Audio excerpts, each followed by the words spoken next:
லோகேஷ் கனகராஜ் தன்னுடைய முதல் படமான மாநகரம், கைதி, மாஸ்டர் இந்த 3 அதிரடியான வெற்றிகளுக்கு பிறகு அவர் இயக்கிய படம் தான் விக்ரம் அப்படிங்கிற படம். முதல்ல இந்த படம் உலகநாயகன் கமலஹாசன் நடிக்கிற படம் அப்படின்னு சொல்லி இந்த படம் ஆரம்பிக்கப்பட்டது.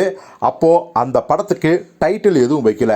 ஸோ டைட்டில் என்னவா இருக்கும் அப்படிங்கிற பல்வேறு யூகங்கள் பார்த்திங்கன்னா ரசிகரால் யோசிக்கப்பட்டது. ஆனால் அந்த டைட்டில் லுக் வீடியோ வர வரைக்கும் இதுதான் டைட்டில்னு யாருக்குமே தெரியல.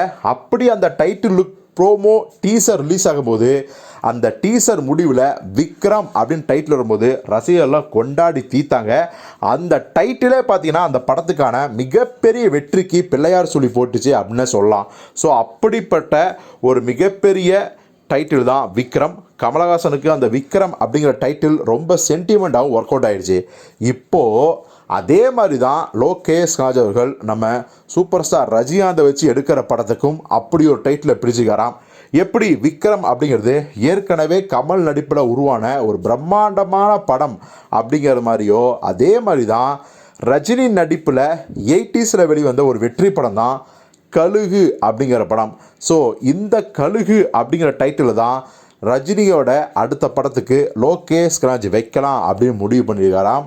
இதற்கு முன்னாடி நம்ம சொன்ன மாதிரி ஒரு மல்டி ஸ்டார் படமாக உருவானாலும் கூட பார்த்திங்கன்னா ரஜினி தான் மைய கதாபாத்திரம். ஸோ அதனாலேயே ரஜினியை குறிப்பிடும்படியாக அவருடைய வெற்றி பெற டைட்டிலான கழுகையே வச்சிடலாம் அப்படிங்கிற முடிவுக்கு வந்துட்டாராம் லோகேஷ் கனகராஜ் அவர்கள்.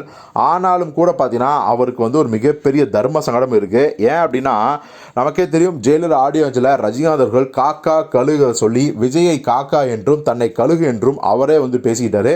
அதுக்கப்புறம் லால் சலாம் ஆடியோஞ்சில் நான் அப்படிலாம் பேசவே இல்லை, விஜயை சொல்லவே இல்லை அப்படின்னு சொல்லி மாற்றி பேசிட்டாரு.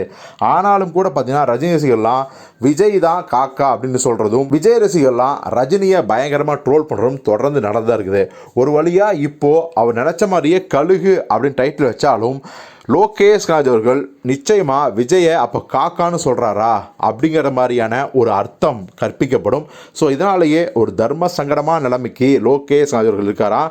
இந்த காக்கா கழுகு கதை மட்டும் அவர் சொல்லாமல் இருந்தால் இந்த கழுகு டைட்டிலே வச்சுருப்பார்.